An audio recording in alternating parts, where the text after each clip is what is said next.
Contexto. Enfocando los hechos. Invitada especial, Salud Hernández. Dirige Enrique Saavedra. Damos un saludo cordial a los oyentes de Contexto. Hoy nos acompaña la reconocida periodista española Salud Hernández Mora. A lo largo de sus cerca de 40 años en el periodismo, Salud ha trabajado en medios como Europa Press, Antena 3 Radio, el diario El Mundo de España y también el periódico El Tiempo y la revista Semana, donde se desempeña como columnista de opinión y directora del programa Al Ataque en Semana Televisión. Con ella vamos a hablar sobre la actualidad política de España a propósito de los 2 años que se cumplen del gobierno del presidente Pedro Sánchez. Bienvenida, Salud, y muchas gracias por atendernos. Un honor que esté con nosotros en Contexto. No, al contrario, encantada de acompañarlos. Para dar una referencia de la actualidad política en España, tenemos que decir que el presidente del gobierno es Pedro Sánchez, del Partido Socialista Obrero Español, PSOE. Esto a partir del 1 de junio del 2018, cuando el Congreso de Diputados le dio una moción de censura al expresidente Mariano Rajoy. A partir de ese momento ha gobernado Pedro Sánchez del PSOE, buscando unas mayorías absolutas en el Parlamento que no ha logrado obtenerlas y por eso convocó a elecciones generales en las cuales su partido, el PSOE, logró el primer lugar. Sin embargo, nada más obtuvo 123 escaños de las 176 que necesitaba por lo menos para gobernar en un ejecutivo sólido en un régimen parlamentario como el español. Entonces, ante la falta de 53 diputados para conformar un ejecutivo de mayoría absoluta, ha tenido que negociar con otros partidos para que entren a la coalición de gobierno. Hasta ahora lo logró con Unidos Podemos, que es una coalición de izquierda, que aporta 33 curules. Quiere decir con esto que ya faltarían 20 curules. Entonces ha venido negociando con otros partidos como Esquerra Republicana, que es un partido separatista catalán, y Euskal Herria Bildu, que es un partido vasco, y todavía no ha logrado hacer esos acuerdos para ser mayoría. ¿Cómo ve usted, Salud, la situación política del gobierno del PSOE y de la necesidad de tener gobernabilidad? Bueno, habría que empezar por explicar que son dos sistemas políticos muy distintos. Es decir, aquí hay una elección presidencial directa, en España no. En Europa, en prácticamente toda Europa, menos en algún país como Francia, lo que hay es una elección al Congreso. Es decir, usted vota al legislativo, al Congreso, y los partidos que consiguen mayorías en el Congreso, es decir, el cabeza de la lista de ese Congreso por Madrid es el que es presidente, pero en muchas ocasiones, como en las pasadas elecciones, ningún partido obtiene la mayoría absoluta. Entonces, ¿qué hacen? Tienen que negociar con otros partidos para que apoyen a su presidente, ¿sabes?, a su candidato presidencial. Por eso el gobierno actual de Pedro Sánchez no es un gobierno solamente del Partido Socialista, sino que él se alió con otros. Entonces, ¿con quién se alía? Se alía con el partido Podemos, que es un partido de extrema izquierda, es un partido comunista de extrema izquierda, un partido muy radical, que, para que la gente se haga una idea, es un partido que fueron asesores de Hugo Chávez y Hugo Chávez financió parte de ese partido. Entonces, pues ya se pueden imaginar el calibre de sus posiciones políticas. Al punto de que Pedro Sánchez, durante la campaña, prometió que jamás haría una alianza con Podemos y que jamás llevaría a los de Podemos al gobierno, porque decía que sería una locura.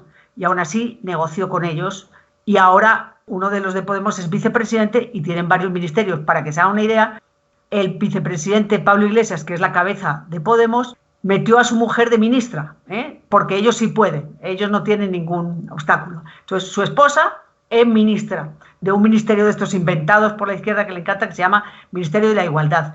Para que se hagan una idea, pero no bastaban con los votos solamente de Podemos, necesitaban más votos. Y entonces, ¿con quién se va? Él hace una alianza con otros partidos que él juró que jamás la haría, que son los partidos de Cataluña, que lo que defienden es la independencia de Cataluña de España. Y además con un partido que es un partido que defiende a la ETA, a lo que fue la ETA, que es el grupo terrorista que tuvo España. Entonces, para que se haga una idea de la locura del gobierno Frankenstein que tenemos y de la falta de escrúpulos de ese presidente. ¿Qué ocurre ahora? Pues cualquier cosa puede pasar. Obviamente, a veces Pedro Sánchez, que además dentro de su partido es de lo más radical, porque el Partido Socialista, como le pasa al partido de la oposición del PP, va desde un centro izquierda a una izquierda más fuerte, pues este es de la izquierda más dura.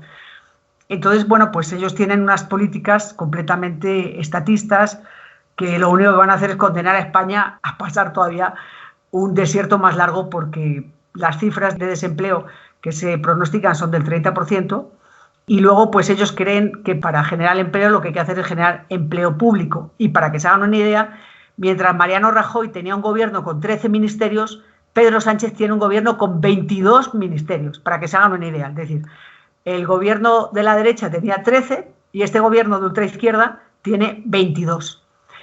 En España, muchas instituciones públicas son profesionales. Hay que hacer un examen, pasarlo y los funcionarios son profesionales. Antes, los altos cargos casi siempre entre esos profesionales. Aquí no.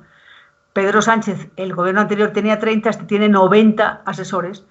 Es decir, es un gobierno que cree que el Estado pues, es el que genera los empleos y no sé, que eso es una máquina que se le da a la máquina del dinero. Afortunadamente tenemos la Unión Europea para frenar las locuras de estos ineptos. Salud, usted ha notado algo que es muy importante, que es la proliferación de la burocracia. Y efectivamente yo había visto esto, desde el primer gobierno pasó de 13 ministerios a 17 y ya en el segundo pasa de 17 a 22.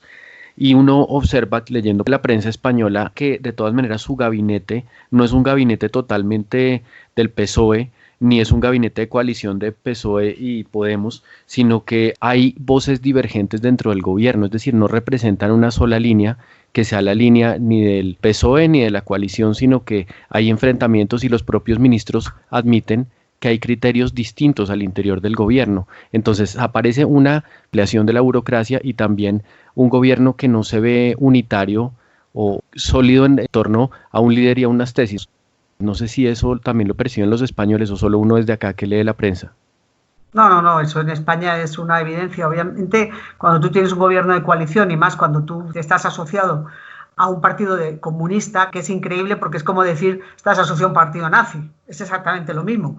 Unos generaron unas guerras y unos exterminios espantosos, como fue el nazismo, y el comunismo generó unos exterminios espantosos igual. Entonces, todavía en el mundo tiene dictaduras que son comunistas. Pero bueno, entonces cuando tú te alías con un partido tan radical, pues es muy difícil que todo el gobierno, en el gobierno de todas maneras, aunque sea un gobierno de una izquierda más dura, pero hay gente que tiene la mente todavía con los pies en la tierra y ve que las locuras que proponen los de Podemos pues son inaceptables, inabordables, porque es que en la Unión Europea hay muchas medidas económicas que se rigen desde Bruselas, no se rigen desde los países. Entonces hay unos limitantes. Es decir, en Grecia llegó un partido como Podemos, loco, y empezó a tomar medidas absurdas.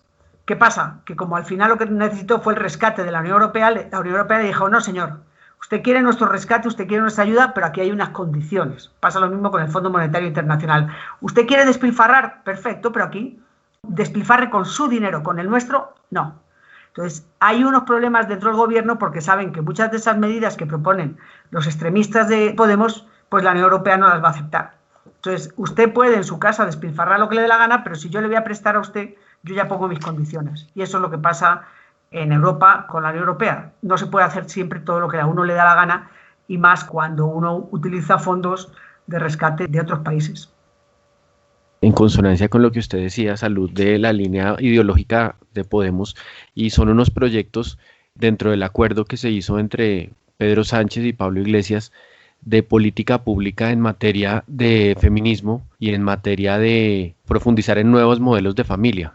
De hecho, a comienzos de este año, febrero, marzo, me compartieron unos videos sobre las discusiones que había, que siempre han sido virulentas en el Congreso de Diputados, entre la ministra de Igualdad y los opositores, sobre todo encabezados por el partido Vox. Tal vez ahora ya con lo del coronavirus, pues las prioridades cambian y las necesidades económicas hay que focalizarlas a otras partes, pero sí era una política tan fuerte como parecía ser en esos debates del Congreso de Diputados en torno al feminismo, ahondar en estas políticas, por ejemplo, de género. ¿Es una de las políticas agresivas que va con la ideología de Podemos?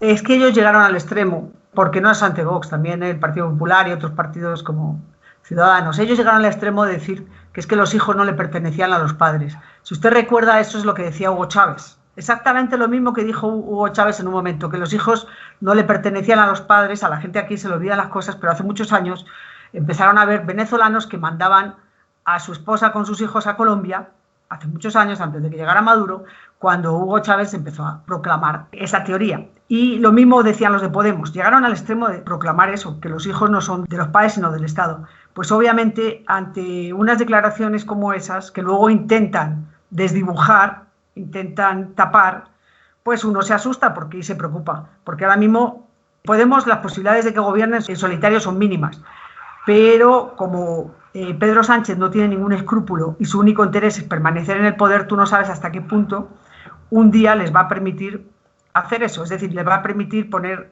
algún tipo de ley que limite la libertad que tienen los padres de educar a sus hijos. Y de hecho, por ejemplo, de lo que propone Podemos, y en eso está de acuerdo Pedro Sánchez, hay unos colegios que son colegios de niños especiales. Bueno, pues ahora han decidido que para qué sirven esos colegios de niños especiales, que los niños especiales vayan como todos los demás a los colegios normales, a cualquier colegio. Es decir, cosas de ese tipo. Es decir, ellos como quieren como que destruir la sociedad, destruir la familia, destruir los pilares de una sociedad, quieren hacer otra. Mao Zedong lo que hizo fue quitarle a los padres los hijos y la obediencia ya no era a los padres sino al Estado, y además les hacía que incluso delataran a sus padres con cualquier pensamiento que fuera distinto al del comunismo de Mao.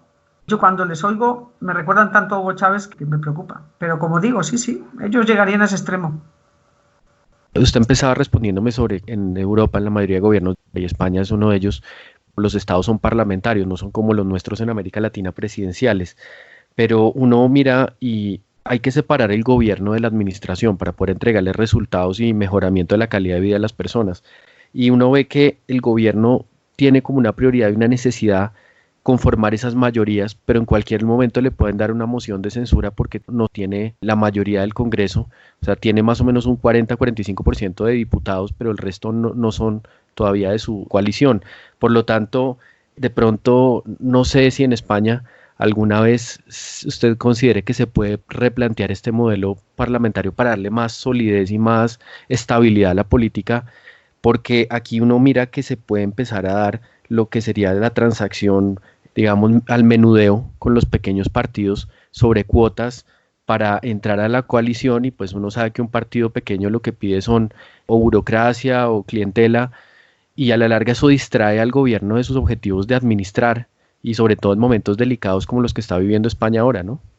No, es que es muy diferente. Usted no puede comparar Europa, a mí no me gusta establecer comparaciones, pero no se puede comparar Europa con ese sistema. Es decir, en España a lo mejor el 5% de la carrera diplomática es político, pero el 95% es de carrera. En un ministerio no existe Procuraduría General de la Nación donde usted da 500 puestos a dedo. Cada vez que llega un fiscal usted no puede poner fiscales que vengan de fuera, ¿no? Existe una carrera para ser fiscal y existe una carrera para ser juez, pero una carrera en la que usted después de estudiar Derecho puede estar 3 y 4 años preparándose para un examen de ingreso a esa carrera y luego tiene que seguir unos pasos. Luego, no es comparable, es decir, no es comparable. Muchas veces hay una petición, por ejemplo, Podemos, ¿qué pide? Pide unos ministerios porque primero quiere imponer su política.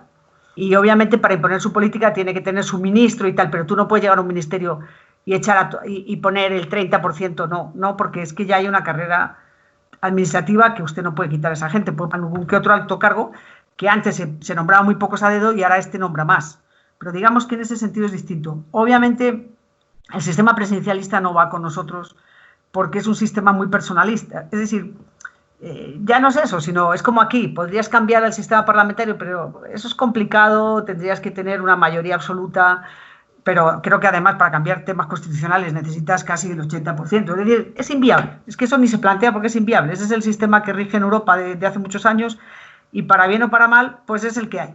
Es decir, tiene sus defectos y desgraciadamente, pues para formar un gobierno necesitas 23 partiditos y aquí para sacar una ley necesitas también 23 partiditos. Bueno, es lo que hay, lo que además luego es el sistema electoral. Es decir, nosotros nos regimos por una ley que se llama la Ley D'Hondt, que de alguna forma favorece a los pequeños partidos regionales. Entonces, lo que es incongruente, pues para algunos de nosotros es que un partido regional con muy poquitos votos tiene a lo mejor mayor representación que un partido nacional que con esos mismos votos, como son nacionales, pues no le da para tener más que 3 diputados, por decir algo, 3 congresistas. Y sin embargo, en un partido regional, al concentrar los votos, pues le da a lo mejor para con esos mismos votos para tener 7. Pero bueno, es el sistema que se escogió en su momento y ya digo que cambiarlo es casi inviable. Entonces, ¿para qué vamos a hablar de algo que ni está en la agenda ni va a estar en muchísimo tiempo? Una pregunta que surge ahorita de las políticas que se va a trazar este gobierno, que pues recién empieza este año, es, ellos tenían unos proyectos y programas sociales importantes, con eso fue que ganaron o están gobernando en coalición, y esos derechos incluían pues una mayor cobertura en servicios públicos, en preservación del medio ambiente, en hacer la contrarreforma laboral después del acuerdo que había hecho el presidente anterior Rajoy después del salvamento del 2012. Entonces es como volver a irrigar presupuesto hacia sectores sociales, pero apareció de la nada para todo el mundo y para todos los gobiernos la situación del coronavirus, que ahora traslada las prioridades a otros campos distintos, como puede ser recuperar el tejido económico y de producción que se perdió. ¿Usted cree, Salud, que en la práctica la coalición del PSOE y Podemos puede llevar a cabo el programa que inicialmente se había fijado, o realmente las prioridades hacen que tenga que trasladarlo a otros programas que consistan en reactivar sobre todo la empresa privada y el empleo? No nos confundamos. Pedro Sánchez no está en el poder por eso. Pedro Sánchez no está en el poder por su programa. Pedro Sánchez consiguió una votación baja, Podemos consiguió una votación baja. Ellos están en el poder por esa alianza con esos partidos pequeñitos que son partidos nacionalistas, es decir, regionalistas. Para aquí la gente es muy complicado de entender, pero son partidos como si dijéramos un partido que dijera que Antioquia tiene que ser independiente y que Colombia le roba, que Antioquia es superior al resto, que además solamente se puede hablar un idioma, que es que aquí no existe, pero allí existe otro idioma diferente que ahí solamente pueden hablar. Es decir, no nos confundamos. Podemos es un partido populista que propone unas políticas populistas que son muy atractivas para la gente, pero son totalmente irrealizables. A todo el mundo nos gustaría poder decir, mire, vamos a dar, como dicen aquí, un salario solidario el resto de la vida para la gente, pero es que eso hay que pagarlo. Es decir, es que las finanzas públicas son como las finanzas de las casas. ¿Y qué pasa con este gobierno socialista? Como digo, Europa es el único que les va a poner un tate quieto, porque es que ellos además van contra la empresa privada. Ellos creen que el Estado es el que tiene que hacer todo y van contra la empresa privada. Todo el tiempo están yendo contra la empresa privada. Pero obviamente la ministra de Hacienda pues tiene que valorar eso. Sabe que es inviable, es decir, que Europa no va a aceptar muchas de las cosas que ellos proponen. Y además España corre un riesgo grande, y es que en noviembre o en diciembre esté acudiendo a un rescate como le pasó a Grecia. El rescate significa que usted ya no es autónomo para nada y es Europa la que marca los tiempos. Y entonces ese un rescate, como le pasó a los griegos, significa que a usted le van a decir, mire, sus pensiones se les va a bajar el 20%, a sus funcionarios les va a rebajar el salario el 30%. Significa que usted tiene que, la burocracia tan salvaje que ustedes quieren crear, porque han vuelto a ampliar la planta de ministerios, entonces hacen nuevos exámenes para incorporar más administración pública, aunque no hace falta para nada, que es ineficaz. Pero Europa le pone límites y la gente se empobrece. Pero a ellos les da igual, es que ellos no gobiernan pensando en el futuro ni en nada, es que ellos son populistas, dogmáticos, no son nada realistas, no son nada técnicos. Es como, tipo Hugo Chávez, hágale, hermano, ya veremos a ver, hágale. Y así está Venezuela, ¿no? Obviamente no se puede comparar, no son comparables las situaciones, no se compara. Es decir, España no va a terminar como Venezuela. Pero si ellos pudieran, sí, lo harían. A ellos les da igual, es decir, no, son lo más frívolo y antitécnico que pueda existir. Si hay desde Bruselas, en el Parlamento de la Unión Europea, unas medidas que los Estados miembros tienen que acoger y de hecho son salvamentos, y lo que usted dice es un contrapeso a posibles irresponsabilidades de gobernantes, como pasó en Grecia y en España puede pasar que le pongan un cinturón. Eso, por un lado, ¿qué genera? Por un lado genera una, de pronto, insatisfacción de los ciudadanos que se sienten restringidos en sus derechos sociales y ellos miran a corto plazo y no se dan cuenta que hay que garantizar el ejercicio juicioso del gobierno. Y por otro lado, otros estados que son más prósperos como Alemania, que también sus ciudadanos pensarán, bueno, tenemos que dar grandes aportes a la Unión Europea para el salvamento de Grecia en su momento, de Portugal, y pues tampoco los tiene muy contentos. Y fuera de todo, en el Brexit dio la lección de que en Inglaterra pues los ciudadanos compraron ese discurso de por qué tenemos que apoyar a otros si nosotros somos de los ricos de Europa. De pronto podemos pensar que la Unión Europea puede llegar a tener una crisis de credibilidad de los ciudadanos y tal vez un retroceso, o es algo que ya es irreversible y se está fortaleciendo la Unión Europea. No, de hecho en Alemania hay voces discrepantes porque dicen que Italia y España son dos países muy irresponsables en sus gobiernos y que no tienen por qué rescatarlos todo el tiempo. Pero la Unión Europea siempre está tambaleándose. No se ha logrado pues esa unidad indisoluble que uno pensaba, pero yo no creo que haya nuevos países como Inglaterra, porque es que eso, yo creo que sí hay un convencimiento de que en cualquier escenario es mejor estar dentro de la Unión Europea que fuera. Yo no veo otro Brexit posible, pero pues uno no sabe. Pero obviamente los populismos, es que ser populista es muy fácil. Y en un momento de crisis económica salvaje a la que estamos abocados, pues el peligro mayor que hay para mí son los populismos. Entonces, obvio que en Europa hay voces discrepantes. Y además tenemos la líder más importante, es Angela Merkel, que ya ha anunciado que no se vuelve a presentar a las elecciones. Y no sabemos si va a haber alguien con ese espíritu de liderazgo tan favorable a Europa. Lo que yo le digo es que tanto en Colombia como en España, como en otros países, lo que están haciendo es hipotecando el futuro de las generaciones jóvenes. Yo los jóvenes me hace gracia cuando ellos salen a marchar para que no sé qué, con reivindicaciones que son irrealizables. Países con los gobiernos populistas lo que hacen es hipotecar el futuro de ellos. Porque yo puedo darle a la máquina ahora y decir, no, yo le subo a los pensionados tanto y a no sé qué tanto y a tal tanto. Pero ¿eso quién lo van a pagar? Son países que se están endeudando hasta más no poder. Y esas deudas que lo van a pagar ellos. Si un día un país tiene un default como Argentina o algo, ¿quién lo va a pagar? Ellos. ¿Qué se creen? ¿Que uno puede llegar al mundo y decir, ay, no, pues ahora ya no pago mi deuda? ¿Y eso es gratis? ¿Se creen que eso es gratis? Pero es que el problema del populismo es, y encima en un mundo de redes sociales en donde no se profundiza nada, no es peligrosísimo. Yo no digo que la derecha no haga las mismas, no haga cosas también tremendas, porque mire, el Brexit es una cosa, pero de no creer cómo pueden ser tan brutos, con gente con tan poca visión. Yo no digo, pero lo que digo es el populismo, de derecha o de izquierda, o lo que sea, el populismo es un cáncer y estamos abocados a sufrirlo, porque es que en Colombia igual, las crisis ondas económicas como la que tenemos en este momento y todavía va a ser peor, pues allanan el camino hacia los populismos. A mí me preocupa mucho, la verdad. Me parece muy valioso tenerla a usted, que es ciudadana europea, para explicarnos cómo es el discurso de la comunidad internacional, pero en gran parte la Unión Europea es responsable de esa orientación que hace señalamientos a un país como Colombia, que normalmente ha violado derechos humanos, pero que se quedó callada en el Acuerdo de La Habana, de la impunidad que se concedió a criminales de lesa humanidad responsables de crímenes atroces. El gobierno de España fue un gran impulsor.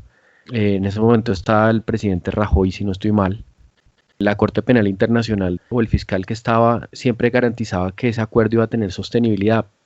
Y más allá de los objetivos políticos, que a algunos les parece correctos, a otros no, como que uno dice, pero ¿dónde está el foco de los derechos humanos en la Unión Europea?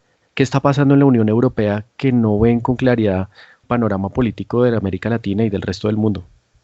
Vamos a ver, la diplomacia es hipócrita por naturaleza.